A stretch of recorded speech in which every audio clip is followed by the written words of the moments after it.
কৌশিকদা, আমি আমার বক্তব্য বলার আগে আগের সেশনে দীপ্তাশ্বর সঙ্গে ওনার যে কথোপকথন হচ্ছিল সেই প্রসঙ্গে দুটো কথা বলতে চাই, শুধু দুটো কথা। একটা হলো দীপ্তাশ্বর বাস কন্ডাক্টরের খুচরো পয়সার কথাটা ওনার খারাপ লেগেছে, তাহলে আমাদের মোহাম্মদ ইউনুসের 7 সিস্টার নিয়ে কথাটা খারাপ লেগেছে কি লাগেনি, লাগা উচিত কিনা। নাম্বার 1, উনি চায়নাতে গিয়ে বলেছেন, বার দুয়েক বলেছেন, একটা রাষ্ট্রপ্রধান এর পদে সাপোজেডলি উনি নির্বাচিত নন, উনি উড়ে এসে জুড়ে বসেছেন। উনি বলেছেন আপামর ভারতবাসী সবার, ভারত সরকারের শুদ্ধ সবার খারাপ লেগেছে, এটা লাগাটা স্বাভাবিক। আপনার খুচরো পয়সা নিয়ে কমেন্ট খারাপ লাগলে আপনার রাষ্ট্রপ্রধানের সেটা ভাবা উচিত ছিল। নাম্বার 2, আপনি শেখ হাসিনা নিয়ে বলছিলেন, শেখ হাসিনা একটি নির্বাচিত সরকারের প্রধান ছিলেন। মোহাম্মদ ইউনুস কোনো নির্বাচিত সরকারের প্রধান নন। ভারত সরকার এখনও যখন অপারেশন সিন্দুর নিয়ে ব্রিফিং দিচ্ছে, শেখ হাসিনাকে ব্রিফিং দিচ্ছে, মোহাম্মদ ইউনুসকে ব্রিফিং দিচ্ছে না। আপনি ভারতের এই যে দৃষ্টিকোণের তফাৎটা বুঝে নিন। এবারে ময়ূক, তুমি যেটা আমাকে জিজ্ঞেস করলে, মোহাম্মদ ইউনুস হচ্ছে একটা অ্যাসাইনমেন্ট নিয়ে এসেছিলেন, ঠিক আছে? কিসের অ্যাসাইনমেন্ট? উনি একজন সুদখোর মানুষ, উনি একটা অ্যাসাইনমেন্ট নিয়ে এসেছিলেন as a deep state asset, যে বাংলাদেশে ছাত্র আন্দোলনের অজুহাতে এসে কিছু সুবিধা করে দেবেন।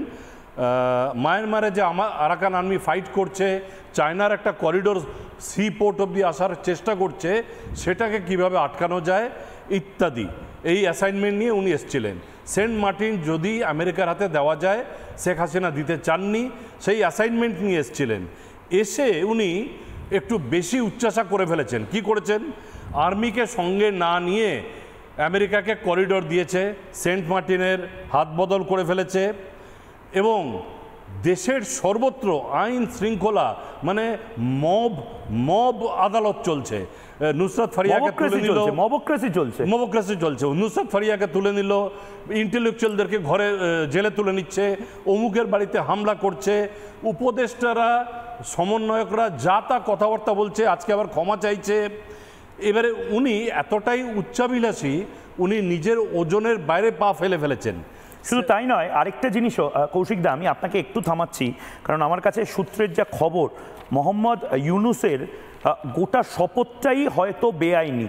এটা এই মুহূর্তে রাজনৈতিক দলগুলো যারা বাংলাদেশের, তারা এবার এই গুঞ্জন শুরু করেছে। এই মুহূর্তে রিপাবলিক বাংলায় খুব বড় ব্রেকিং নিউজ, নতুন বিতর্কে মোহাম্মদ ইউনুসের শপথই বেআইনিভাবে শপথ নিয়েছেন। প্রধানমন্ত্রীর যে শপথ হয় সাধারণত, বা মুখ্য উপদেষ্টার যে শপথ, সেই শপথটা মোহাম্মদ ইউনুসের যে হয়েছিল, ইউনুসকে গদিতে বসাতে বড় ছক কষা হয়েছিল। এটা একটা ভয়ঙ্কর জিনিস সামনে আসছে, যে গুজব। আমার ধারণা এটা গুজবেই থাকবে, গুঞ্জনেই থাকবে। প্রধান বিচারপতি ওবায়দুল হাসানের সই নকল করে কি হাইকোর্টের পূর্ণাঙ্গ বেঞ্চের মিথ্যা রেফারেন্স তৈরি করে মোহাম্মদ ইউনুসকে শপথ বাক্য পাঠ করানো হয়েছিল? আইএসপিআর এর লিস্ট থেকে দেখা যাচ্ছে যে প্রধান বিচারপতি ওবায়দুল হাসান ও এনাতুর রহিম সেনাবাহিনীর হেফাজতে ছিল, যা এতদিন ধরে কেউ জানতো না। তার মানে সেনাবাহিনী এবার কি নতুন করে মোহাম্মদ ইউনুসকে চাপে ফেলার জন্য এই জিনিসটা সামনে আনবে? খুব বড় একটি বিতর্ক সামনে আসছে। আমি শাহিদুল হাসান খোকন এবং বাকিদের কাছে যাব। নানা ধরনের কন্টেন্ট দেখার জন্য লাইক করুন, শেয়ার করুন আমাদের ফেসবুক পেজ, সাবস্ক্রাইব করুন আমাদের ইউটিউব চ্যানেল। পাশাপাশি অন্যান্য ব্রেকিং নিউজের জন্য অবশ্যই চোখ রাখুন রিপাবলিক বাংলায়।